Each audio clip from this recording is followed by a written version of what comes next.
Le silence est assourdissant. Dans l'ombre d'une chambre d'enfant trop parfaitement rangée, un regard attend d'être découvert. Saviez-vous que 67% des adultes souffrant de troubles d'identité rapportent avoir été des enfants invisibles, malgré une attention parentale apparemment constante? L'abîme se creuse dès les premières années, quand le regard ne voit que la performance, jamais l'âme. Un enfant sur 3 grandit dans cette prison transparente, enfermé dans un miroir qui ne reflète que les attentes des autres, l'enfant qui veut être vu. Nous parlons aujourd'hui d'une blessure primordiale, d'une fracture psychique qui traverse les générations comme un fil noir. Un paradoxe vivant, être simultanément sous les projecteurs et parfaitement invisible. Il existe une catégorie d'enfants que la psychologie moderne commence seulement à comprendre véritablement. Ces enfants grandissent dans des foyers apparemment fonctionnels, souvent privilégiés, où tous les besoins matériels sont satisfaits, où la réussite est célébrée, où les photos de famille semblent parfaites. Pourtant, derrière cette façade se cache une réalité terrifiante, l'invisibilité de l'être authentique. Ce n'est pas l'enfant négligé dans le sens traditionnel du terme. Non. C'est un enfant dont les accomplissements sont exposés comme des trophées, dont les talents sont exhibés lors des réunions familiales, dont les résultats scolaires ornent le réfrigérateur familial. Mais son monde intérieur, ses peurs véritables, ses désirs authentiques et sa nature profonde restent dans l'ombre, ignorés, parfois même activement réprimés.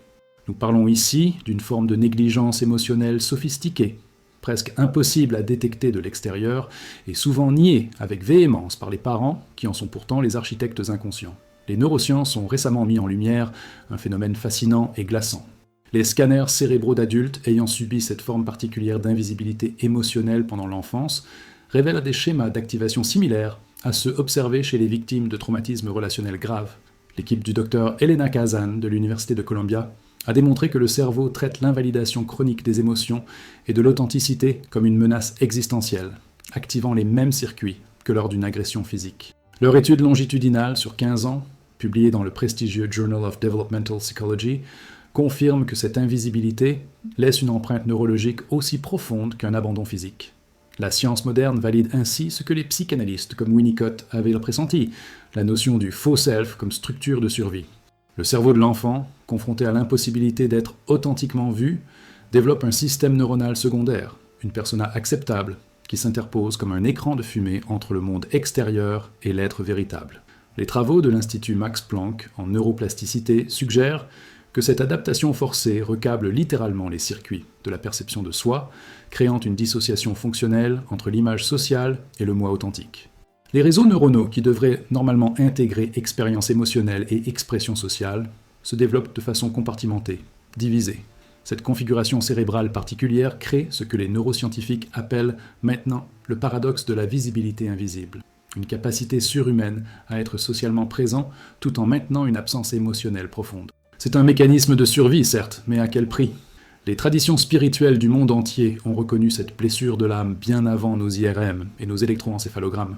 Dans la tradition bouddhiste, on parle du masque du moi, que l'enfant adopte pour gagner l'approbation, sacrifiant son essence véritable sur l'autel de l'acceptation. Les textes védiques évoquant le concept de Maya Ahamkara, l'ego illusoire qui finit par emprisonner l'être authentique.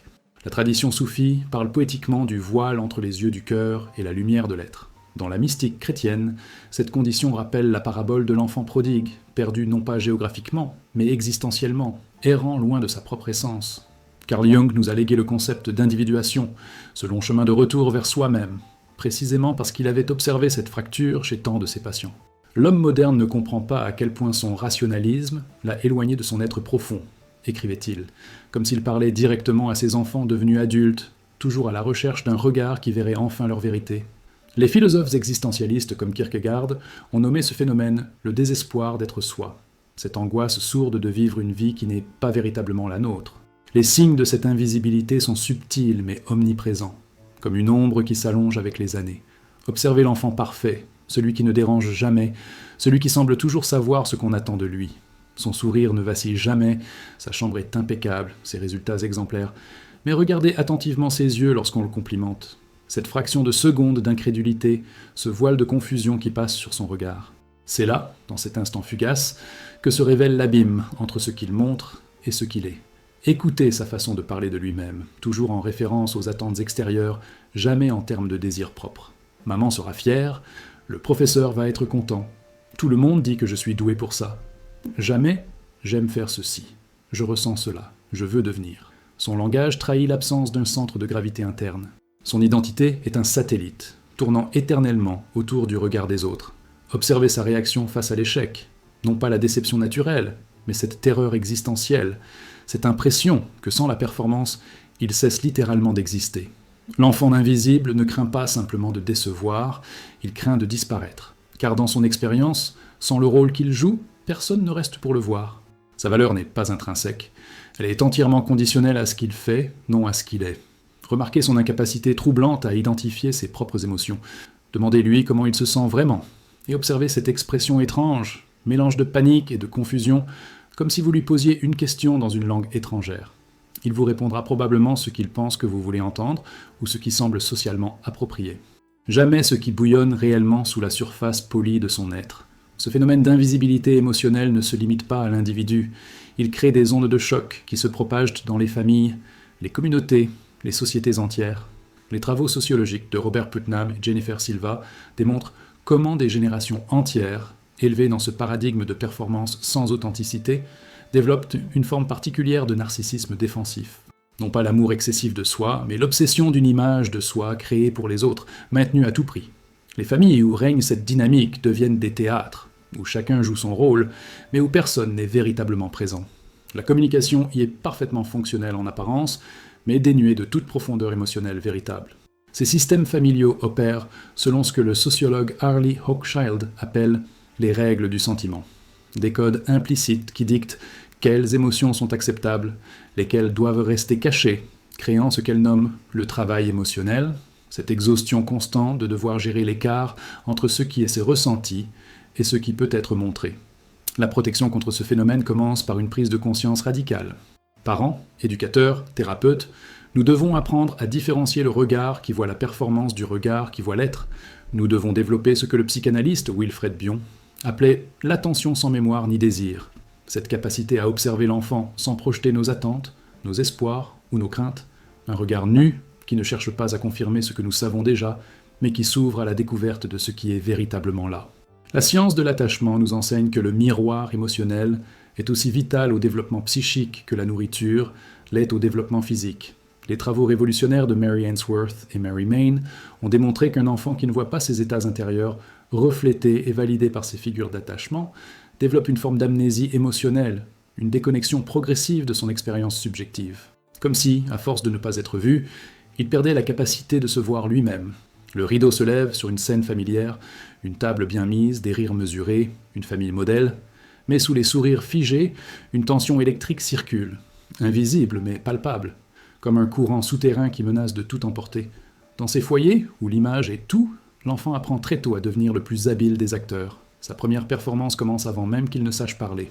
78% des adultes issus de ces environnements rapportent qu'ils ne se souviennent pas d'un moment où ils n'étaient pas en représentation. Le masque n'est pas une protection, c'est une condamnation.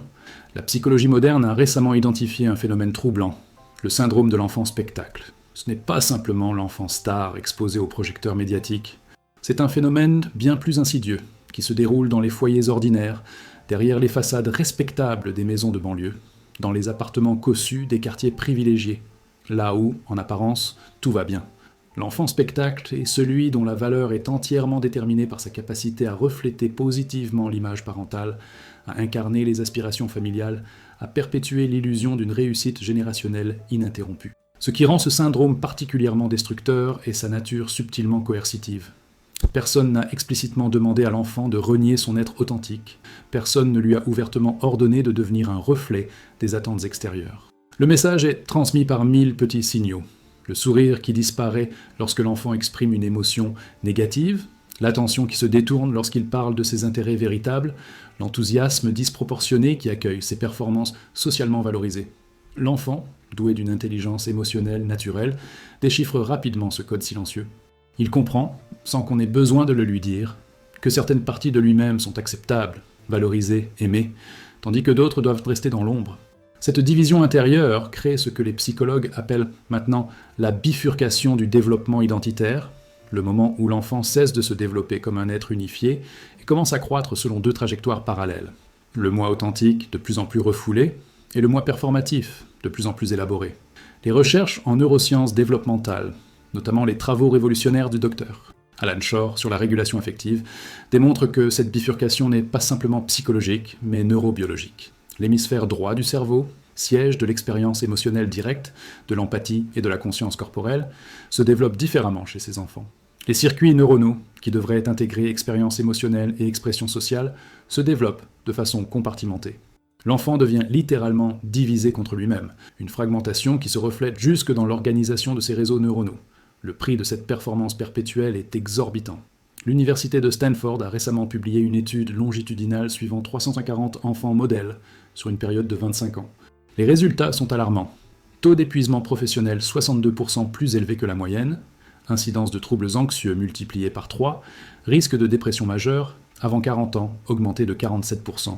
Plus troublante encore, ces individus présentent des taux anormalement élevés de troubles psychosomatiques, comme si le corps, à défaut de la psyché, tentait désespérément de communiquer une vérité que la conscience ne peut reconnaître. L'étude révèle également un phénomène paradoxal. Malgré des réussites objectives souvent impressionnantes, ces adultes souffrent d'un syndrome d'imposteur particulièrement sévère. Ils ne peuvent jamais vraiment s'approprier leur succès, car au fond d'eux-mêmes, ils savent que ces accomplissements appartiennent aux personnages qu'ils ont créés, non à leur être authentique. Chaque nouvelle reconnaissance, chaque promotion, chaque récompense ne fait qu'approfondir le sentiment d'inadéquation. Plus le personnage réussit, plus l'être authentique se sent frauduleux. Les traditions spirituelles anciennes semblent avoir anticipé cette pathologie moderne. Dans le bouddhisme zen, on parle du visage originel avant la naissance de vos parents, cette identité fondamentale qui précède tous les rôles sociaux. Les maîtres soufis évoquent la distinction entre le nafs, ego social, et le ruh, l'esprit authentique.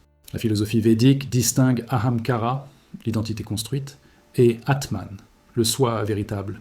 Ces traditions nous rappellent que cette division n'est pas nouvelle, même si nos sociétés modernes l'ont élevée au rang d'art. Carl Jung, dans ses explorations des archétypes universels, a identifié ce qu'il appelait la persona, ce masque social que nous portons pour répondre aux exigences collectives. Jung ne considérait pas la persona comme nécessairement pathologique. C'est un outil nécessaire pour naviguer dans le monde social. La pathologie survient lorsque l'individu s'identifie complètement à sa persona, oubliant qu'elle n'est qu'une interface, non le centre de son être. L'enfant spectacle est précisément celui qui a été contraint d'opérer cette confusion tragique. Pour comprendre véritablement ce phénomène, nous devons reconnaître sa dimension transgénérationnelle. Les parents qui imposent ce théâtre des apparences à leurs enfants ont généralement eux-mêmes été soumis à des dynamiques similaires. Ils ne font que perpétuer un cycle dont ils sont simultanément victimes et vecteurs. La psychanalyste Alice Miller, dans son œuvre magistrale « Le drame de l'enfant doué », décrit cette transmission inconsciente. Ce que nous ne transformons pas, nous le transmettons. Les blessures non guéries d'une génération deviennent les modèles relationnels de la suivante. Les signes avant-coureurs de cette dynamique toxique sont subtils, mais discernables pour l'œil averti. Observez la façon dont les parents parlent de leur enfant en sa présence, comme s'il était un objet de fierté plutôt qu'un sujet à part entière. Elle a toujours été notre petite perfectionniste, il nous rend si fiers avec ses résultats. Jamais elle a ses propres passions, il a une sensibilité unique. L'enfant est défini par sa fonction dans l'économie narcissique familiale, non par son essence individuelle. Remarquez ces familles où les émotions négatives sont systématiquement évacuées, où la colère est inappropriée, la tristesse excessive, l'anxiété sans fondement. Où le langage émotionnel est constamment invalidé, tu n'es pas vraiment triste, tu n'as aucune raison d'être en colère, ne sois pas si sensible. Cette invalidation chronique est comme un poison lent qui corrode la confiance de l'enfant en sa propre expérience subjective. Observez les réactions parentales aux échecs de l'enfant. Non pas la déception naturelle, mais cette anxiété disproportionnée, cette honte mal dissimulée, cette hâte fébrile de rectifier la situation. Comme si l'échec de l'enfant constituait une menace existentielle pour l'identité parentale elle-même. Cette réaction révèle la confusion des frontières psychiques, où l'enfant n'est pas perçu comme un être séparé, mais comme une extension narcissique du parent. Les manifestations collectives de ce phénomène sont tout aussi révélatrices. Ces communautés où la réussite visible est célébrée de façon presque obsessionnelle, où les comparaisons entre enfants sont constantes, quoique soigneusement déguisées sous des compliments. Ces environnements où l'apparence de perfection est maintenue à tout prix, où les difficultés sont soigneusement dissimulées derrière des façades impeccables. Ces dynamiques créent ce que le sociologue Pierre Bourdieu appellerait un habitus, un système de disposition incorporé qui perpétue, de génération en génération, les mêmes schémas destructeurs. Le paradoxe de cette situation est que les parents impliqués sont souvent animés des meilleures intentions. Ils veulent sincèrement le meilleur pour leur enfant. Mais leur vision du meilleur est contaminée par leurs propres blessures non guéries, par les pressions sociales qu'ils ont intériorisées, par les valeurs d'une société qui confond souvent réussite et épanouissement, performance et valeurs intrinsèques. Leur amour, réel mais conditionnel, devient ainsi l'instrument involontaire d'une violence psychique subtile. Pour sortir de ce théâtre des apparences, un travail de conscientisation radicale était nécessaire. Les parents doivent apprendre à distinguer leurs propres besoins narcissiques de l'intérêt véritable de leur enfant. Ils doivent développer ce que le psychanalyste D.W. Winnicott appelait la capacité d'être seul en présence de l'autre. Cette aptitude à accompagner l'enfant sans projeter sur lui nos attentes, nos espoirs ou nos craintes. À le voir tel qu'il est, non tel que nous avons besoin qu'il soit. Les enfants pris dans ce système ont besoin de ce que la psychologie contemporaine nomme la validation radicale. Cette reconnaissance inconditionnelle de leur expérience subjective, indépendamment de sa conformité aux attentes familiales ou sociales. Ils ont besoin d'entendre. Ce que tu ressens est réel et important, même si je ne le comprends pas. Ton expérience est valide, même si elle diffère de celle que j'espérais pour toi. Ton authenticité m'importe plus que ta performance. Pour l'adulte qui a grandi dans ce théâtre, le chemin de guérison passe par la reconnexion avec ce que le psychanalyste Donald Winnicott appelait le vrai self. Cette essence authentique qui a dû être mise en veilleuse pour survivre dans un environnement conditionnellement aimant. Ce processus implique souvent une période de deuil pour tout ce qui n'a pas pu être vécu, exprimé, reconnu. Un deuil des relations authentiques qui auraient pu être, de l'enfance qui aurait dû être. La science de l'attachement nous enseigne que cette réparation est possible à tout âge. Les travaux de Daniel Siegel sur la neuroplasticité démontrent que même les schémas relationnels les plus anciens peuvent être modifiés par des expériences correctrices répétées. Les circuits neuronaux façonnés par l'invalidation chronique peuvent être recablés par la validation constante, par l'expérience nouvelle d'être vu et accepté tel que l'on est, sans condition ni attente. Avez-vous déjà regardé dans les yeux d'un enfant qui performe mais ne vit pas? Cette lueur fébrile, ce vide caché derrière l'excellence? Un récent sondage auprès de 3000 adolescents, à haut potentiel, révèle un chiffre glaçant. 82% d'entre eux ne peuvent pas répondre à la question « Qui serais-tu si personne ne te regardait ?» L'étude neurologique du Dr Markham de Yale démontre que leur cerveau traite la désapprobation sociale dans les mêmes zones que la douleur physique. Être invisible fait mal, littéralement. Nous entrons maintenant dans les profondeurs abyssales de ce que les neuroscientifiques appellent le vide performatif, cette sensation d'absence intérieure qui habite paradoxalement les individus hypervisibles. Ce phénomène représente l'ultime paradoxe de l'enfant invisible sous les projecteurs. Plus sa performance extérieure est parfaite, plus le vide intérieur se creuse. Plus il est admiré pour ce qu'il fait, moins il se connaît pour ce qu'il est. Les recherches en neuroimagerie fonctionnelle ont récemment révélé une anomalie troublante dans le cerveau des adultes ayant grandi dans cette dynamique. Le réseau du mode par défaut. Cet ensemble de régions cérébrales qui s'activent lorsque nous ne sommes pas engagés dans une tâche spécifique, lorsque nous sommes simplement avec nous-mêmes, présente chez eux une activité significativement réduite. En d'autres termes, le cerveau ne sait pas comment être sans faire, comment exister sans performer. Cette altération neurologique explique ce que tant de ces individus décrivent. Cette angoisse vertigineuse face au temps libre, cette incapacité à simplement être. L'Institut de recherche en neurosciences cognitives de Paris a mis en évidence un autre phénomène fascinant. Chez ces sujets, les circuits de la récompense, normalement activés par le plaisir intrinsèque, sont anormalement connectés au centre d'évaluation sociale du cerveau. En termes simples, leur cerveau ne sait pas comment éprouver de la satisfaction sans l'approbation externe. Le plaisir autonome leur est neurobiologiquement étranger. Chaque action, chaque choix, chaque réalisation est inconsciemment orientée vers l'obtention de cette validation externe, devenue aussi nécessaire que l'oxygène. Cette configuration cérébrale particulière explique pourquoi ces individus, souvent brillants et accomplis, rapportent une expérience subjective de vide existentiel.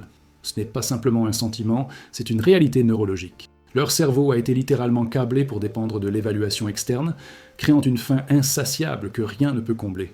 Car même la reconnaissance la plus prestigieuse, même l'amour le plus passionné ne peut jamais atteindre cette partie d'eux-mêmes qui attend d'être reconnue, cette partie qui n'a jamais été autorisée à exister. La psychiatre Gabor Maté, dans ses travaux sur l'attachement et les dépendances, a identifié ce qu'il appelle la fin du vrai self, ce besoin fondamental de reconnaissance authentique qui, lorsqu'il n'est pas satisfait, crée un vide intérieur propice à toutes les dépendances. Pas seulement aux substances, mais aux processus, travail compulsif, perfectionnisme pathologique, recherche obsessionnelle de reconnaissance. Ces comportements deviennent des substituts à l'expérience manquante d'être simplement vu et valorisé pour ce que l'on est, indépendamment de ce que l'on produit. Ce vide intérieur n'est pas sans rappeler ce que les traditions mystiques ont décrit à travers les âges. Les maîtres soufis parlent de l'exil de l'âme, cette séparation d'avec notre nature essentielle. La tradition bouddhiste évoque le fantôme de la faim, ces êtres condamnés à une faim perpétuelle que rien ne peut assouvir. La mystique chrétienne parle du désert de l'âme, cet état de sécheresse spirituelle où l'être se sent séparé de sa source. Toutes ces métaphores convergent vers une même vérité. La déconnexion d'avec notre nature authentique crée une souffrance existentielle que nulle réussite extérieure ne peut apaiser. Les manifestations de ce vide intérieur sont multiples et souvent masquées par une apparente réussite sociale. L'hyperactivité chronique en est peut-être la plus commune, cette incapacité à s'arrêter, à se reposer, à simplement être. Derrière l'image valorisée du battant, du surachiveur, se cache souvent une terreur panique du silence intérieur. Car dans ce silence pourraient émerger toutes les émotions non reconnues, tous les besoins réprimés, toute la vérité d'un être qui n'a jamais eu la permission d'exister pleinement. Une autre manifestation fréquente est ce que les psychologues appellent l'anesthésie émotionnelle sélective. Cette capacité troublante à fonctionner intellectuellement à des niveaux très élevés, tout en étant partiellement ou totalement déconnecté de son expérience émotionnelle. Ces individus peuvent analyser leurs émotions avec une précision clinique remarquable, mais sans les ressentir véritablement. Ils ont développé ce que le psychanalyste Joyce McDougall appelait une forclusion affective, un mécanisme de défense qui exile certaines émotions hors de la conscience accessible. La relation au corps révèle également ce vide intérieur. De nombreux enfants invisibles, devenus adultes, rapportent une forme particulière de dissociation corporelle. Ils habitent leur corps comme on habiterait un véhicule utilitaire, l'entretenant pour sa fonction, mais sans véritable connexion sensuelle ou émotionnelle à cette incarnation. Cette déconnexion explique la prévalence des troubles psychosomatiques chez cette population. Le corps, à défaut de la psyché, tente de communiquer un mal-être que la conscience refuse de reconnaître. Les relations interpersonnelles portent également la marque de ce vide. Ces individus oscillent souvent entre deux extrêmes relationnels, une dépendance affective excessive, où l'autre devient la source désespérée de validation que l'on ne peut se donner soi-même, ou un détachement défensif, une autonomie rigide, qui masque la terreur de l'intimité véritable. Dans les deux cas, la relation authentique, cette rencontre entre deux êtres pleinement présents à eux-mêmes, reste tragiquement hors de portée. Plus troublant encore est ce que les chercheurs en psychologie développementale nomment la transmission intergénérationnelle du vide. Sans intervention consciente, ces schémas tendent à se reproduire à travers les générations. L'adulte qui n'a jamais été véritablement vu ne sait pas comment voir authentiquement son propre enfant.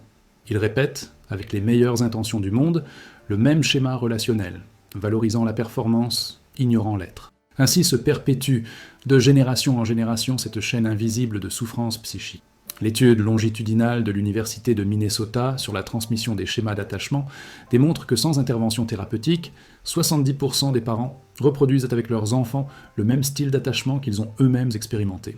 Plus alarmant encore, les parents intellectuellement conscients de ces dynamiques, mais n'ayant pas intégré cette conscience au niveau émotionnel profond, tendent à créer des situations encore plus confuses pour leurs enfants, offrant un discours d'acceptation inconditionnelle tout en continuant à projeter, de façon subtile mais perceptible, des attentes conditionnelles. Les signaux d'alarme de ce vide intérieur sont nombreux mais souvent mal interprétés. Observez ces moments où l'accomplissement ne produit pas la satisfaction attendue. Cette étrange déception après avoir atteint un objectif longtemps poursuivi, ce sentiment inexplicable que quelque chose manque encore, que le prochain succès, peut-être, apportera enfin la plénitude espérée. C'est le signe d'une quête extérieure qui tente désespérément de combler un vide intérieur. Remarquez cette forme particulière d'ennui existentiel, non pas le simple désœuvrement, mais cette sensation vertigineuse de vacuité lorsque l'agenda n'est pas rempli, lorsque la performance n'est pas requise. Cette terreur subtile face au temps non structuré, cette incapacité à simplement être sans faire, c'est le symptôme d'un moi qui ne se connaît que par ses actions, jamais par son essence. Écoutez ce dialogue intérieur tyrannique qui ne connaît jamais de répit, cette voix critique qui trouve toujours quelque chose à améliorer, qui n'est jamais pleinement satisfaite. Ce n'est pas simplement du perfectionnisme, c'est l'écho intériorisé de cette validation conditionnelle qui a façonné le développement psychique. Une voix qui répète, encore et encore, « Tu n'es pas assez, tu dois faire plus, tu dois être plus ». Notez cette peur irrationnelle de l'authenticité, cette réticence à révéler certains aspects de soi-même, non par pudeur naturelle, mais par terreur d'un rejet anticipé. Cette conviction profonde que certaines parties de notre être sont fondamentalement inacceptables, qu'elles doivent rester cachées pour préserver l'amour et l'approbation des autres, c'est la trace mnésique d'une acceptation qui fut toujours conditionnelle, jamais complète. La science de la guérison nous offre heureusement des voies de sortie de ce labyrinthe intérieur. Les travaux en neuroplasticité affective démontrent que même les schémas relationnels les plus anciens peuvent être modifiés par des expériences correctrices répétées. Le cerveau adulte conserve une capacité remarquable à créer de nouveaux circuits, à développer de nouvelles voies neuronales qui permettent une expérience de soi plus intégrée, plus authentique. Les approches thérapeutiques centrées sur le corps, comme le somatic experiencing de Peter Levine ou la psychothérapie sensorimotrice de Pat Ogden, offrent des voies privilégiées pour réhabiter cette corporéité souvent désertée. En recontactant les sensations physiques, en apprenant à déchiffrer le langage du corps, ces individus peuvent progressivement reconstruire un sens de soi ancré dans l'expérience directe plutôt que dans le regard extérieur. Les thérapies basées sur la pleine conscience créent un espace où l'individu peut graduellement apprivoiser son expérience subjective sans jugement, sans besoin de performance. Cette pratique régulière de l'attention non évaluative permet de développer ce que le psychologue Rick Hanson appelle le témoin bienveillant. Cette capacité à s'observer soi-même avec curiosité et compassion, plutôt qu'avec la sévérité habituelle du regard intériorisé. Le travail psychanalytique offre une voie complémentaire, permettant d'explorer les racines historiques de ce vide, de comprendre comment et pourquoi certaines parties de soi-même ont dû être sacrifiées pour maintenir l'attachement vital aux figures parentales. Cette compréhension ne suffit pas en elle-même à guérir, mais elle crée le contexte nécessaire pour un réel changement intérieur.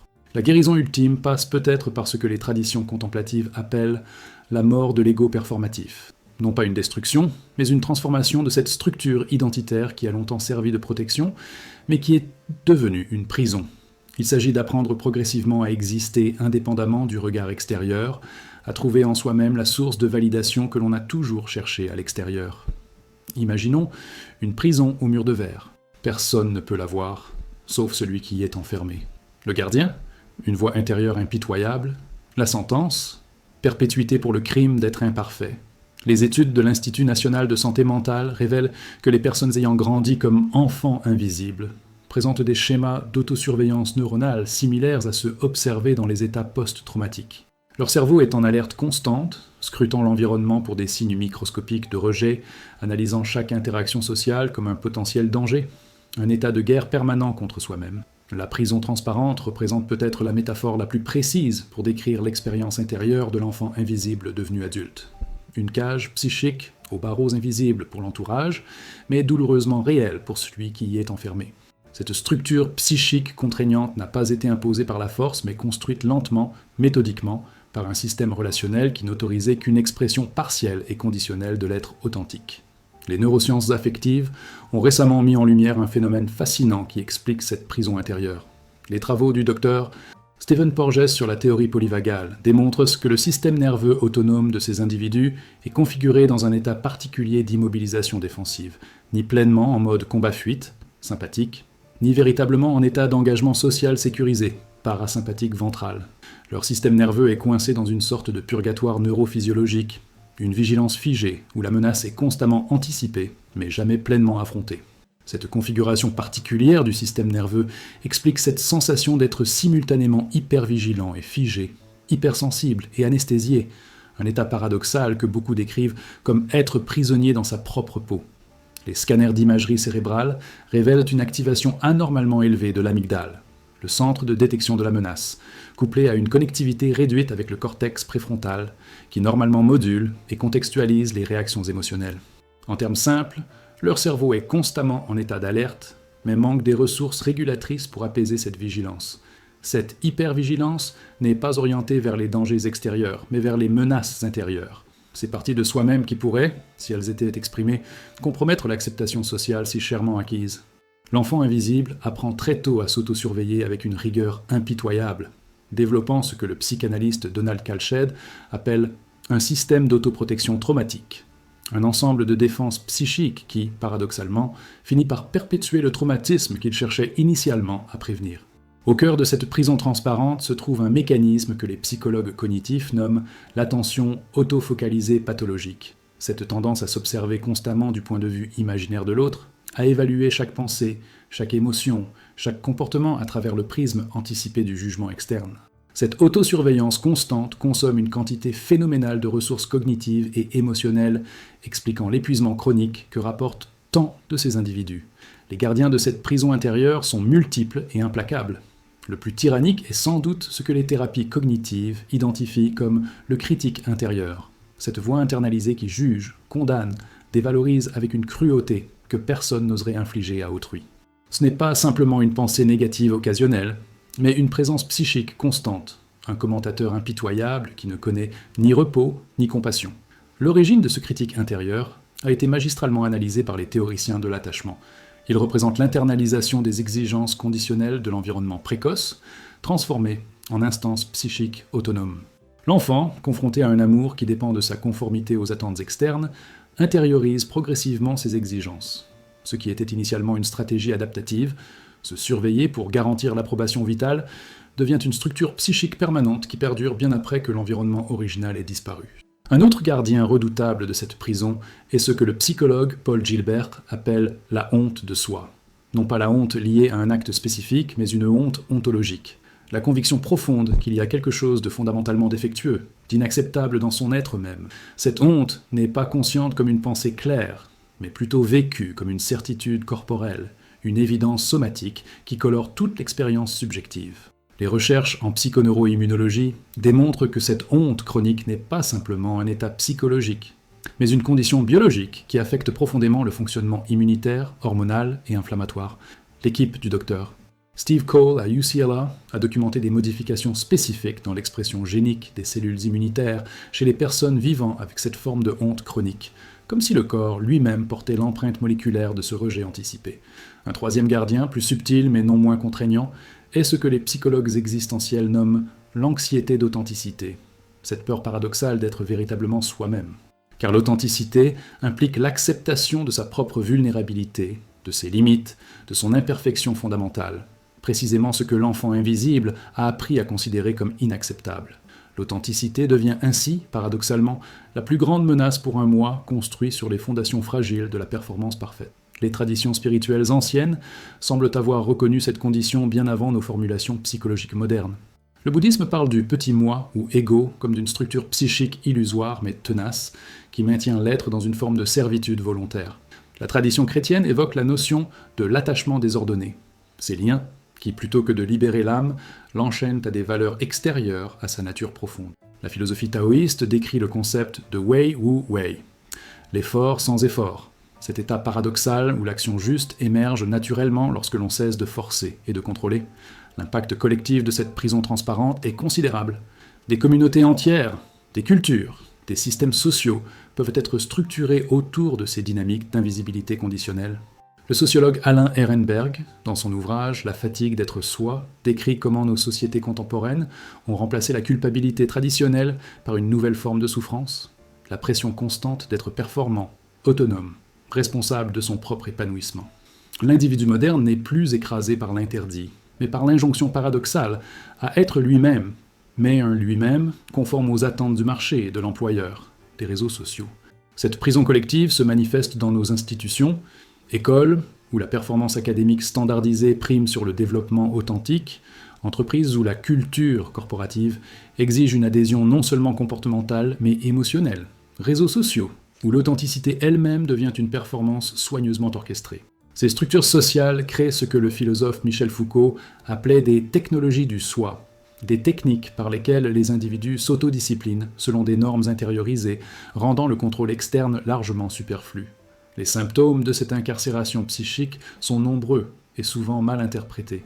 Observez cette forme particulière de conformisme anxieux, non pas une simple obéissance aux normes sociales, mais une hyperconformité préventive, une anticipation constante des attentes perçues. Ces individus ne se contentent pas de suivre les règles, ils les devancent, tentant désespérément de déchiffrer les codes implicites pour éviter le rejet toujours anticipé.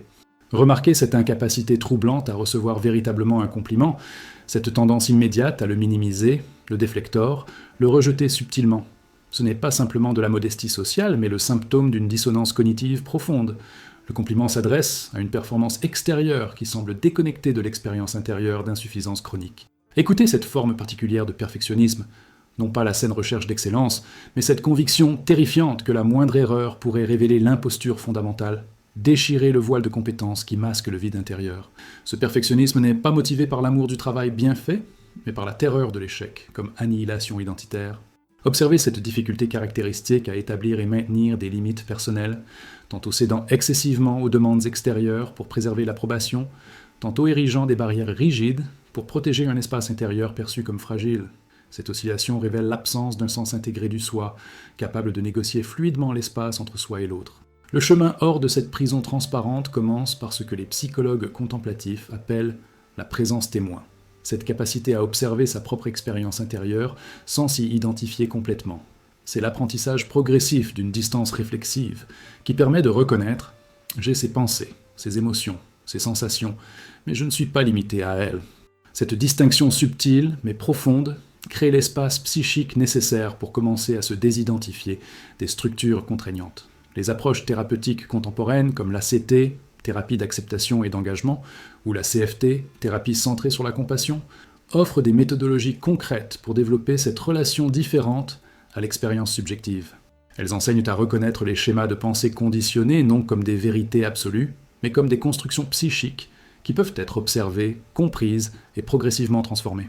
Le travail corporel joue également un rôle crucial dans ce processus de libération, car la prison n'est pas simplement cognitive ou émotionnelle, elle est inscrite dans la chair même, dans la posture, la respiration, la tension musculaire. Les approches, comme le focusing de Jen Lin ou la méthode Hakomi, permettent de déchiffrer ce langage corporel, d'accéder à ces connaissances implicites que le corps détient, mais que la conscience verbale ne peut directement appréhender. La neuroscience contemplative, ce champ émergent à l'intersection des traditions méditatives et des neurosciences modernes, offre une perspective prometteuse sur la transformation de ces structures psychiques rigides. Les recherches de Richard Davidson et John Kabat-Zinn démontrent que des pratiques régulières de pleine conscience peuvent littéralement recabler les circuits neuronaux, diminuant l'activité de l'amygdale, centre de la peur, tout en renforçant la connectivité du cortex préfrontal, siège de la régulation émotionnelle. Mais peut-être le plus puissant antidote à cette prison est-il ce que les psychologues humanistes comme Carl Rogers ont identifié comme la relation thérapeutique, au sens large, cette expérience d'être véritablement vu, reconnu et accepté par un autre être humain, sans condition ni attente. Que cette relation se déploie dans un cadre formel de thérapie ou dans l'intimité d'une amitié authentique, elle offre l'expérience correctrice essentielle. Être aimé non pour ce que l'on fait, mais pour ce que l'on est. Chaque matin, le rituel commence. Le masque est soigneusement ajusté, chaque faille colmatée, chaque fissure dissimulée. Le miroir renvoie l'image parfaite que le monde exige, mais derrière le reflet, quelqu'un d'autre attend. Une étude de l'université de Berkeley a suivi pendant 12 ans des enfants identifiés comme hautement adaptatifs. Résultat, 73% d'entre eux ont développé à l'âge adulte ce que les chercheurs appellent la dysphorie identitaire, une déconnexion profonde entre l'image projetée et l'expérience intime de soi. Le danger n'est pas d'échouer. Le danger est de réussir si parfaitement à être quelqu'un d'autre qu'on ne sait plus qui l'on est. Le masque et le miroir symbolisent la dualité fondamentale qui caractérise l'existence de l'enfant invisible. Le masque représente cette persona soigneusement construite pour répondre aux attentes extérieures. Le miroir évoque cette quête perpétuelle de validation, cette dépendance au regard de l'autre pour définir sa propre valeur. Cette dialectique crée une des configurations psychologiques les plus douloureuses. Être parfaitement visible pour ce que l'on n'est pas, parfaitement invisible pour ce que l'on est. Les travaux récents en psychologie développementale ont mis en lumière un phénomène baptisé « clivage identitaire adaptatif ». Cette capacité extraordinaire que développent certains enfants à créer et maintenir une identité sociale parfaitement fonctionnelle, voire brillante, tout en vivant une déconnexion profonde avec leur expérience authentique. Ce n'est pas simplement un rôle que l'on joue consciemment, c'est une structure identitaire parallèle qui dispose de ses propres réseaux neuronaux, de ses propres mémoires, de ses propres schémas émotionnels.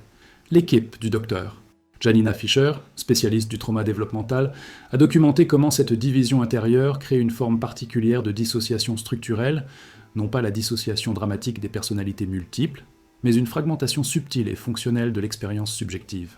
L'individu développe ce que Fischer nomme des parties adaptatives de la personnalité qui prennent en charge les interactions sociales, la performance académique ou professionnelle, pendant que les parties émotionnelles, porteuses des besoins authentiques, des vulnérabilités, des désirs véritables, sont reléguées dans l'ombre de la conscience. Cette configuration psychique crée une expérience existentielle particulière que les philosophes existentialistes comme Kierkegaard auraient reconnu comme le désespoir d'être soi, cette angoisse sourde de vivre une vie qui n'est pas véritablement la nôtre. car le masque, initialement adopté comme stratégie de survie relationnelle, devient progressivement une prison identitaire. Ce qui était un moyen devient une fin. Ce qui devait protéger finit par étouffer. Les neurosciences affectives ont récemment mis en évidence un corrélat neurobiologique fascinant de cette condition. Les travaux de Alan Shore démontrent que cette division identitaire s'inscrit jusque dans l'asymétrie fonctionnelle des hémisphères cérébraux. L'hémisphère gauche, siège du langage, de la pensée séquentielle, de la construction narrative, devient dominant dans l'organisation de l'expérience, au détriment de l'hémisphère droit, qui traite l'expérience corporelle directe, les émotions brutes, la perception intuitive. Cette asymétrie exagérée explique cette sensation de vivre dans sa tête, déconnecté de son corps et de ses émotions, que rapportent tant d'adultes ayant grandi comme enfants invisibles. La relation au miroir, littérale et métaphorique, devient particulièrement révélatrice de cette configuration psychique. Une étude fascinante de l'Institut de recherche en psychologie sociale de Lausanne a utilisé l'eye tracking pour analyser comment différents individus se regardent dans un miroir. Les résultats sont saisissants. Les personnes ayant grandi comme enfants invisibles présentent un schéma particulier. Leurs yeux ne se fixent presque jamais sur leurs propres yeux, mais scrutent constamment les détails périphériques de leur apparence, comme s'ils se voyaient exclusivement du point de vue extérieur, jamais de l'intérieur. Cette incapacité à soutenir son propre regard révèle l'absence de ce que les psychologues du développement appellent le miroir intérieur. Cette capacité à se voir et se reconnaître de l'intérieur, indépendamment du regard extérieur. Car l'enfant qui n'a jamais été véritablement vu ne sait pas comment se voir lui-même. Il devient dépendant des miroirs externes, l'approbation, la reconnaissance, la validation sociale, pour confirmer sa propre existence. Les traditions spirituelles et philosophiques ont depuis longtemps reconnu cette condition. La tradition bouddhiste parle de l'attachement au faux moi comme source fondamentale de souffrance. La philosophie védantique évoque le concept de Maya, l'illusion, non pas comme simple erreur perceptuelle, mais comme identification erronée à ce que nous ne sommes pas essentiellement. Carl Jung parlait de la persona, ce masque social nécessaire mais potentiellement aliénant lorsqu'il devient l'unique définition du soi. Ce qui rend cette condition particulièrement insidieuse est à son caractère socialement valorisé. Notre culture célèbre précisément les qualités que le masque adaptatif excelle à manifester: performance constante, adaptabilité parfaite, émotion appropriée, résilience apparente. L'individu reçoit donc une validation sociale constante pour maintenir précisément la structure qui le coupe de son authenticité. Ce renforcement positif crée une dépendance qui rend extrêmement difficile l'abandon du masque, même lorsque ses conséquences destructrices deviennent évidentes. Les manifestations de cette division masque-miroir sont multiples et souvent mal interprétées. Observez ce phénomène que les psychologues appellent l'effet caméléon. Cette capacité presque surnaturelle à adapter instantanément sa personnalité au contexte social, aux attentes perçues de l'interlocuteur. Ce n'est pas simplement de la politesse sociale ou de l'intelligence émotionnelle, c'est une transformation identitaire complète, souvent inconsciente, qui peut laisser l'entourage perplexe. C'est une personne complètement différente selon qu'elle est avec ses collègues, sa famille ou ses amis. Remarquez cette forme particulière d'amnésie émotionnelle, cette incapacité à se souvenir de son expérience subjective dans différents contextes. Comment te sentais-tu à ce moment-là ? Devient une question presque impossible à répondre avec authenticité, non par résistance ou mauvaise volonté, mais parce que l'expérience émotionnelle directe n'a jamais été pleinement intégrée à la conscience. Elle reste fragmentée, compartimentée, inaccessible à la narration cohérente. Écoutez ce langage caractéristique, toujours en référence aux perceptions extérieures, jamais ancré dans l'expérience directe. Les gens pensent que je suis... On me dit souvent que je suis perçu comme... Jamais, simplement. Je suis, je sens, je veux. Cette médiation constante de l'identité par le regard extérieur révèle l'absence d'un centre de gravité intérieur stable. Observez cette forme particulière d'imposture chronique que les psychologues ont baptisée le syndrome de l'imposteur, cette conviction inébranlable que les succès sont dus à la chance ou à la tromperie, que tôt ou tard, l'incompétence fondamentale sera découverte. Ce n'est pas simplement un manque de confiance, c'est la conséquence logique d'une identité construite sur la performance plutôt que sur l'authenticité. Au niveau le plus profond, ces individus savent que leurs accomplissements appartiennent au masque, non à leur être véritable, d'où ce sentiment persistant d'imposture, même face aux preuves objectives de compétence. Le coût de ce clivage identitaire est exorbitant, tant au niveau individuel que collectif. Les recherches en psychosomatique démontrent que maintenir cette division requiert une dépense énergétique considérable, créant ce que les spécialistes appellent la charge allostatique, cette usure progressive des systèmes biologiques soumis à un stress chronique. Les travaux du Dr. Gabor Maté établissent des liens convaincants entre cette fragmentation identitaire et une multitude de conditions auto-immunes, comme si le corps, à un certain niveau, se révoltait contre cette falsification de l'être.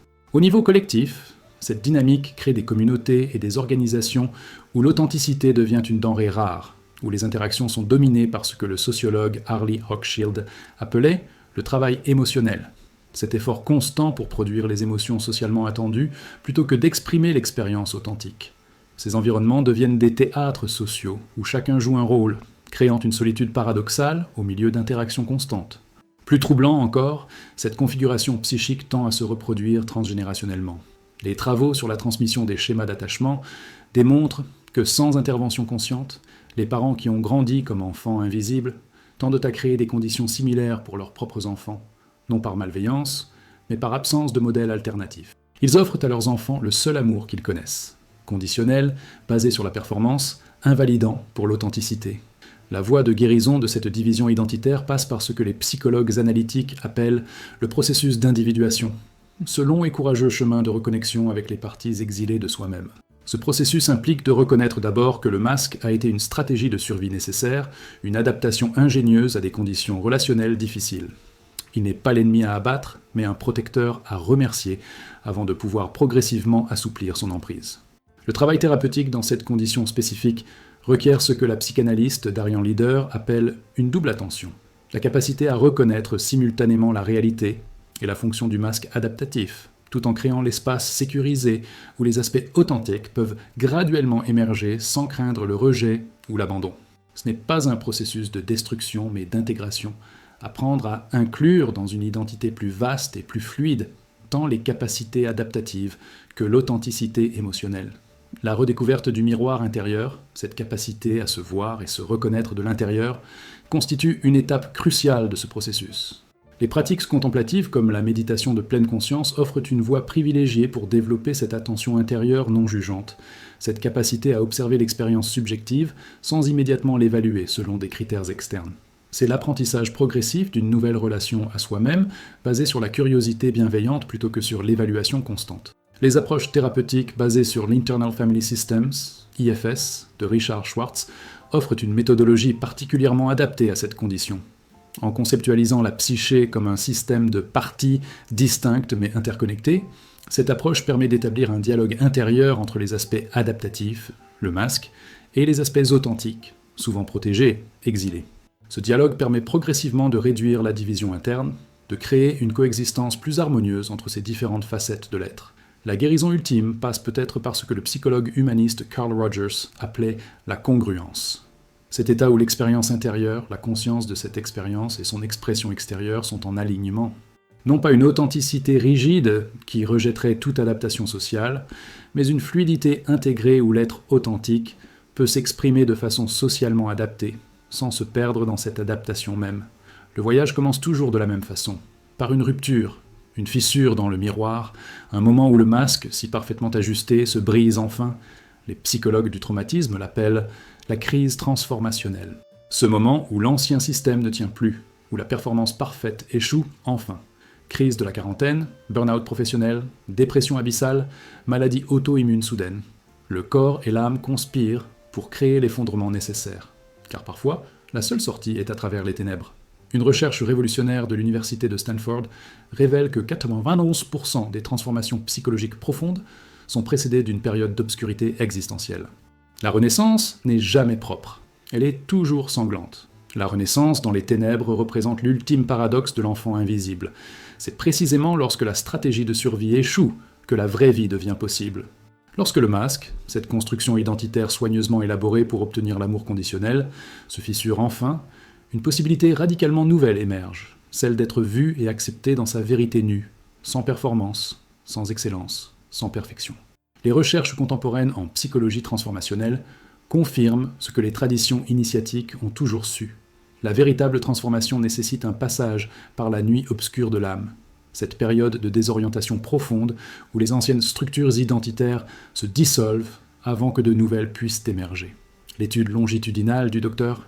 William Miller sur les transformations psychospirituelles démontre que 86% des transformations profondes sont précédées par une période de crise existentielle. comme si un certain degré de désintégration était nécessaire pour permettre une réorganisation à un niveau plus élevé d'intégration. Cette crise transformationnelle prend des formes diverses, mais présente des caractéristiques communes. Les travaux de Christina Grof et Stanislav Grof sur l'urgence spirituelle identifient que cette configuration particulière où la souffrance psychologique, plutôt que simple pathologie à supprimer, devient le catalyseur d'une transformation profonde de la conscience. Ce n'est pas une dépression ordinaire, mais ce que le psychiatre existentialiste Viktor Frankl appellerait une dépression nobiliaire, cette souffrance qui émerge non d'un dysfonctionnement neurochimique, mais d'un éveil à l'inauthenticité fondamentale d'une existence. Les neurosciences contemplatives offrent une perspective fascinante sur ce processus. Les travaux d'Andrew Newberg en neuroradiologie suggèrent que les périodes de transformation profonde sont accompagnées par une reconfiguration temporaire des réseaux neuronaux, une sorte de reset neurobiologique qui permet la formation de nouvelles connexions, de nouveaux circuits, de nouveaux patterns d'activation cérébrale. C'est comme si le cerveau lui-même devait traverser une phase de désorganisation avant de pouvoir se réorganiser selon un schéma plus intégré. Ce qui rend cette traversée particulièrement difficile pour l'ancien enfant invisible est précisément ce qui rendait sa stratégie adaptative si efficace. Sa capacité extraordinaire à maintenir le contrôle, à anticiper les attentes, à performer sans faille. La crise transformationnelle exige précisément l'abandon de ce contrôle, cette capitulation devant l'inconnu que le psychologue jungien James Hollis appelle le passage du milieu. Ce moment où nous devons abandonner qui nous pensions être sans savoir encore qui nous pourrions devenir. Les manifestations de cette crise sont aussi diverses que les êtres qui la traversent, mais certains patterns reviennent avec une régularité frappante. Souvent, c'est le corps qui parle en premier, à travers l'épuisement professionnel, les maladies auto-immunes, les douleurs chroniques et inexpliquées, comme si la chair elle-même, lasse de porter le masque, se révoltait enfin. Les travaux de Gabor Maté sur le lien entre traumatisme et maladie physique offrent une perspective éclairante sur cette dimension somatique de la crise transformationnelle. Pour d'autres, la crise se manifeste d'abord dans la sphère relationnelle. Ruptures inexplicables, incapacité soudaine à maintenir les façades sociales si longtemps préservées, sentiment croissant d'aliénation au milieu des interactions autrefois maîtrisées, comme si la capacité à performer l'intimité sans la vivre véritablement atteignait finalement ses limites. La recherche en psychologie relationnelle démontre que ces ruptures, bien que douloureuses, créent souvent l'espace nécessaire pour des connexions futures plus authentiques. Pour d'autres encore, la crise est d'abord existentielle, cette question vertigineuse que Tolstoï exprimait si puissamment dans La mort d'Ivan Ilitch. Et si ma vie entière avait été une erreur, ce questionnement radical de valeurs longtemps tenues pour absolues, cette remise en cause des sacrifices consentis au nom de réussite qui semble soudain vide de sens. Les travaux du philosophe Charles Taylor sur les cadres de référence montrent comment cette dissolution des certitudes identitaires, bien que terrifiante, ouvre la possibilité d'une réorientation plus authentique. Les traditions spirituelles du monde entier offrent des cartographies précieuses de cette traversée des ténèbres. La tradition chrétienne mystique parle de « la nuit obscure de l'âme », ce passage obligé vers une foi plus profonde, libérée des certitudes et des consolations superficielles. La tradition bouddhiste évoque le concept de barde, cet état intermédiaire, cette suspension entre deux modes d'être, à la fois terrifiante et riche de potentialités. La mythologie grecque nous offre l'archétype de la catabase, cette descente aux enfers qui précède toute véritable renaissance héroïque. Ce qui distingue la crise transformationnelle de la simple dépression ou décompensation est précisément sa qualité initiatique, cette sensation paradoxale, au cœur même de la souffrance, qu'un processus significatif est en cours. Ce que le psychanalyste Donald Kalsched appelle le système d'autoprotection traumatique, cet ensemble de défense qui a longtemps protégé l'enfant vulnérable, commence à se démanteler, non par échec, mais parce qu'il a accompli sa mission. L'être est enfin prêt à vivre sans les armures qui, tout en le protégeant, l'empêchèrent de respirer pleinement. La traversée de cette nuit obscure révèle des vérités qui étaient inaccessibles tant que le masque restait intact. La première, et peut-être la plus libératrice, est cette découverte. L'amour conditionnel, cette carotte perpétuellement tendue devant l'enfant performant, n'existe pas. Ou plus précisément, ce n'est pas de l'amour. C'est un contrat, une transaction, un échange. L'amour véritable, par définition, ne peut être conditionnel. Cette compréhension, lorsqu'elle est pleinement incarnée et non simplement intellectualisée, libère d'un coup l'être de cette quête perpétuelle d'approbation. Une deuxième révélation concerne la nature même de l'identité. L'expérience directe de la dissolution du masque révèle que ce que nous prenons pour notre moi est en réalité une construction fluide, un processus plutôt qu'une entité fixe. Les travaux du neuroscientifique Francisco Varela sur l'énaction montrent comment cette compréhension expérientielle de la non-solidité du moi correspond aux découvertes les plus récentes sur la nature distribuée, émergente et relationnelle de la conscience humaine. Une troisième découverte, peut-être la plus profonde, concerne la nature du vide intérieur que l'enfant invisible a si longtemps fui. En osant enfin habiter ce vide, en cessant de le combler frénétiquement par la performance et la reconnaissance externe, une alchimie étrange se produit. Le vide se révèle être non pas absence, mais espace. Non pas manque, mais potentialité. Non pas néant, mais ce que les traditions contemplatives appellent la plénitude vacante. Cette conscience spacieuse qui peut accueillir toute expérience sans s'y identifier complètement. Le processus de renaissance à travers les ténèbres n'est pas linéaire, mais cyclique, procédant par vagues successives d'intégration et de désintégration. Les travaux de la psychiatre et théoricienne du traumatisme Judith Herman décrivent ce mouvement spiralaire, où chaque cycle approfondit la guérison, permettant l'intégration de couches toujours plus profondes d'expériences auparavant dissociées. Cette nature cyclique explique pourquoi la guérison authentique prend du temps. Non pas parce qu'elle est inefficace, mais parce qu'elle respecte le rythme naturel de l'organisme psychique. La psychologie archétypale jungienne offre une perspective particulièrement éclairante sur cette traversée, en identifiant les figures intérieures qui émergent durant ce processus. L'ombre, ces aspects de nous-mêmes longtemps rejetés comme inacceptables, doit être reconnu et intégré. L'enfant, cette vulnérabilité originelle, si longtemps protégée par le masque, doit être rencontré avec compassion. Le soi, cette totalité psychique qui transcende et inclut tous les aspects parcellaires, commence à émerger comme centre organisateur de l'expérience. Contrairement à la croyance populaire, cette renaissance n'aboutit pas à l'élimination du masque, mais à une relation nouvelle avec lui. Le masque devient un outil conscient plutôt qu'une prison inconsciente, une interface flexible avec le monde social plutôt qu'une identité rigide.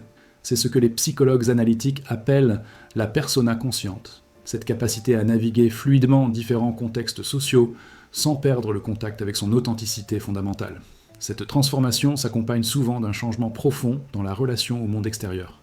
Les anciens enfants invisibles décrivent fréquemment une inversion radicale. Ce qui semblait autrefois vital, reconnaissance externe, statut social, approbation, perd de son importance, tandis que ce qui semblait secondaire, authenticité relationnelle, alignement avec ses valeurs profondes, présence à l'expérience directe, devient central. Ce changement de perspective n'est pas sans conséquences concrètes. Des carrières sont souvent abandonnées ou radicalement transformées. Des relations de longue date peuvent ne pas survivre à cette reconfiguration identitaire. Des modes de vie entiers sont parfois déconstruits, puis reconstruits sur des bases nouvelles. Cette mort et renaissance psychique a des manifestations bien réelles dans la vie matérielle et sociale. Ce qui rend ce processus particulièrement difficile dans notre culture contemporaine est l'absence de contenant rituel pour cette transformation. Les sociétés traditionnelles offraient des rites de passage, des cérémonies initiatiques, des mythes collectifs qui donnaient sens et structure à ces transitions identitaires. Notre monde moderne, avec sa valorisation de la stabilité, de la productivité ininterrompue et du développement linéaire, laisse l'individu largement seul face à cette traversée des ténèbres. C'est pourquoi les communautés de guérison, qu'elles prennent la forme de groupes thérapeutiques, de sanghas spirituels ou simplement de relations authentiques, jouent un rôle crucial dans ce processus. Ces espaces relationnels offrent ce que le psychanalyste britannique Donald Winnicott appelait l'environnement facilitant, ce cadre sécurisant qui permet la désintégration temporaire nécessaire à une intégration plus authentique. Le témoignage de ceux qui ont traversé cette nuit obscure converge vers une même constatation paradoxale. Ce qui semblait être la fin, l'effondrement du système adaptatif, l'échec de la stratégie de survie, la dissolution de l'identité performante, se révèle être un commencement. Comme l'exprime si puissamment T.S. Eliot dans Four Quartets, « Dans ma fin est mon commencement ». La question n'est plus « comment puis-je être vu et aimé ?», mais « comment puis-je voir et aimer véritablement moi-même et les autres ?» Ce déplacement du centre de gravité psychique, de l'extérieur vers l'intérieur, constitue peut-être la transformation la plus profonde. L'individu cesse d'être le reflet des attentes extérieures pour devenir source et origine de sa propre expérience. Cette transformation n'est pas simplement individuelle, mais potentiellement collective. Car ces êtres qui ont traversé leur propre nuit obscure et retrouvé leur authenticité sont précisément ceux capables de voir véritablement les autres. Ayant abandonné leur propre masque, ils peuvent reconnaître l'être authentique derrière les masques d'autrui. Ayant renoncé au besoin compulsif de plaire et de performer, ils peuvent offrir cette présence inconditionnelle qui permet à l'autre d'exister pleinement. C'est ainsi que se brise potentiellement le cycle transgénérationnel de l'invisibilité conditionnelle. L'adulte qui a retrouvé son authenticité devient capable d'offrir à ses propres enfants, biologiques ou symboliques, ce regard qui voit l'être, non simplement la performance. Ce regard qui dit « Je te vois tel que tu es, et tel que tu es précisément comme tu dois être. La renaissance dans les ténèbres n'est donc pas simplement une guérison individuelle, mais une possibilité de transformation sociale.